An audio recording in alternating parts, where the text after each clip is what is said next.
Okay. So our keynote speaker today is Dr. Leigh Quinnell. He is the principal of HQS Consulting Services Incorporated, with experience as a leading organizational consultant for well over 20 years. He has worked with small and large organizations in both the public and private sectors, nationally and internationally. His current areas of study and interest include the evolution of management practices, managing surprise, workplace wellness and the changing meaning of work, leadership, and developing the respectful workplace. Dr. Quinnell is recognized for his capacity to integrate the most recent academic thinking and best practices to yield some of the most novel and well thought out as well as pragmatic solutions to the many dilemmas currently faced by organizations today.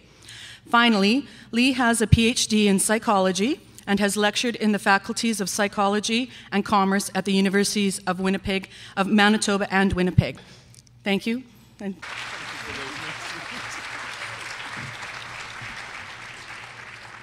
Good morning, folks. Thank you, Lana, for those nice words of introduction. People don't call me doctor too often, only when I'm in trouble or I have to take the garbage out. So it's kind of exciting when it happens. Right off the top, I just want to tell you what a truly, truly wonderful thing it is to see this kind of group come together to speak to this agenda. This is an agenda that's really near and dear to my heart. I started working this area about 10 years or 15 years ago when nobody was really on it yet. But it had become really clear to me that the single most critical source of improved function inside organizations happened to be the notion of engagement, and that the notion of engagement was clearly premised in the notion of a respectful workplace. And that engagement in great part was about you and I and how we came together. Bosses are nice, but they don't show up that often. So a ton of it is about us. So I was just observing. I was told that if you talk in the morning, you should say something funny, and you talk in the afternoon, you should make sure there's cookies and milk. Well, I don't know about the cookies and milk thing this afternoon, but I thought I'd try and say something interesting that was gospel truth this morning. When you talk in a lot of places, sometimes you don't quite remember where you are. And I was giving a talk for Health Canada, and I watched these guys come up here, and they're not nervous. So I was giving this talk for Health Canada, and I don't know about them, but I get like borderline psychotic when I have to give a talk. And I have nitro in my briefcase because I had a heart attack once. So it's not that funny. There's something weird about nurses. I was going up to give a talk, and I got up to the podium. There was 600 people, and one of them was David Dodge. Some of you may remember him as the governor of Bank of Canada. He used to be the deputy minister of health, and David Dodge is so bright that I was scared to speak in his presence. And he was sitting at the front of the place with 600 people, and I got up to the point, I thought, oh gosh, this is it. I have a heart attack, I know it. And I looked down to see who I was speaking to, and it said, Health Canada. And I thought, well, if you have a heart attack here, probably you'll be okay. Like maybe there's a couple of real doctors in the room, who knows? Well, this is the gospel truth. I did my jazz, and I went away, and a couple of weeks later, I was in Toronto talking to this large group of very serious-looking people, and it kind of gave me the heebie-jeebies. That's in DSM-5. Check it out. I'm a psychologist. I know this stuff. And as I was going up to the podium, I thought, this is it this time. And I went up to the podium, and I looked down, and it said, this is not a lie. It said, the Canadian Association of Undertakers. And I thought, now we're just going to chill out on this heart attack business. Today I'm with the nurses, and I'm kind of thinking a heart attack might be fun.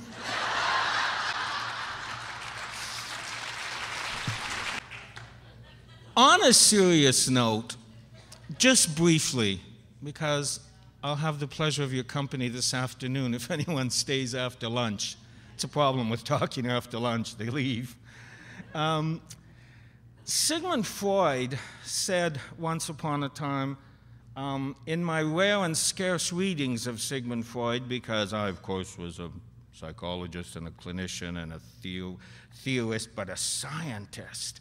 And Sigmund Freud was generally disparaged, and one day I disparaged Sigmund Freud in my graduate class, in my advisor's graduate class, and he looked at me and he said, I'm sure the young doctors read a great deal of Sigmund Freud in the original, which of course I hadn't.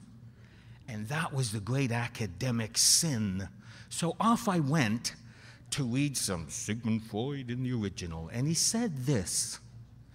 He said there are two things human beings desperately need in order to live well, in order to live okay, good lives, we would argue.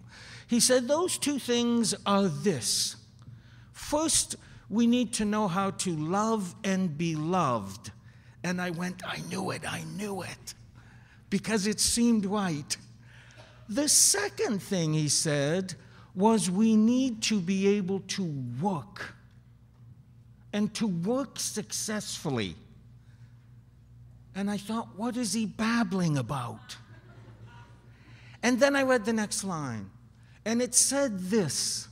It said, because through our work, we achieve a sense of recognition, a sense of place, a sense of importance and relevance in our community.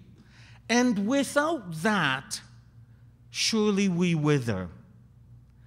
I heard that, and I thought that is profoundly significant, because I had started seeing clients and watching clients come into my therapy room experiencing what amounted to post-traumatic stress disorder symptomology, and I couldn't distinguish the source.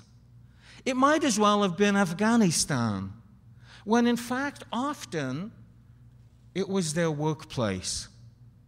And somewhere along the line, they were unable to feel, had not come to feel, or be treated like they were significant and had delivered onto the world around them something that would permit them to be valued. I came to believe that everyone at the end of the day, sometimes, not every day, but with some frequency, ought to be able to do the little dance.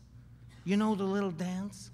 When you shut her down at the end of some day and you go, yes, I am good. Why? We ought to be able to walk away saying, today, I did something reasonably dazzling.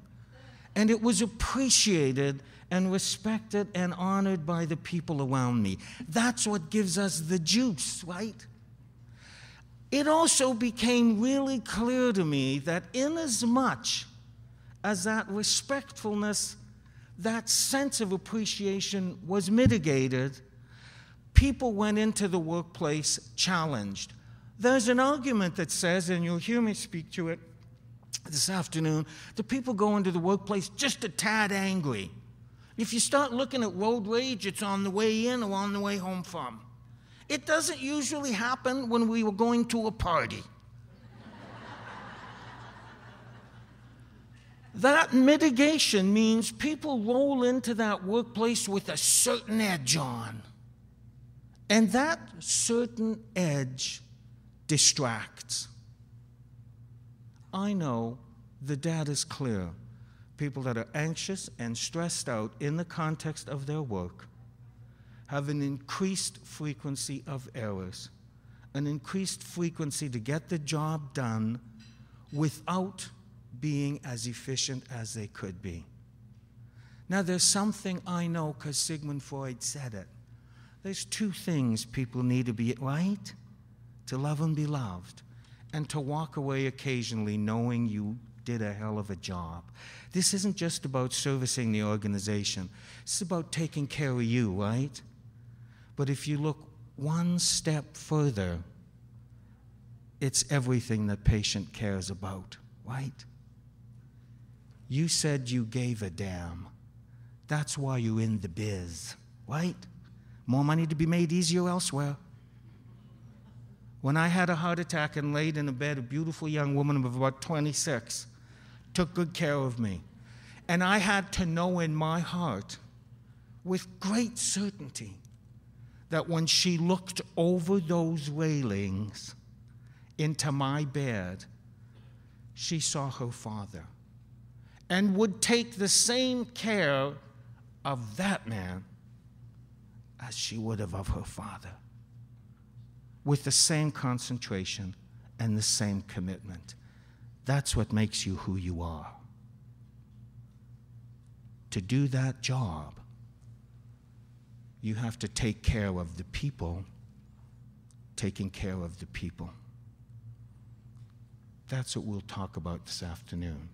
How much we matter each other as we get the job done, because truly you are in the business of giving a damn. And I have to know that, because I'm going to have another one of these days. I know it. See you this afternoon. It's been a great pleasure.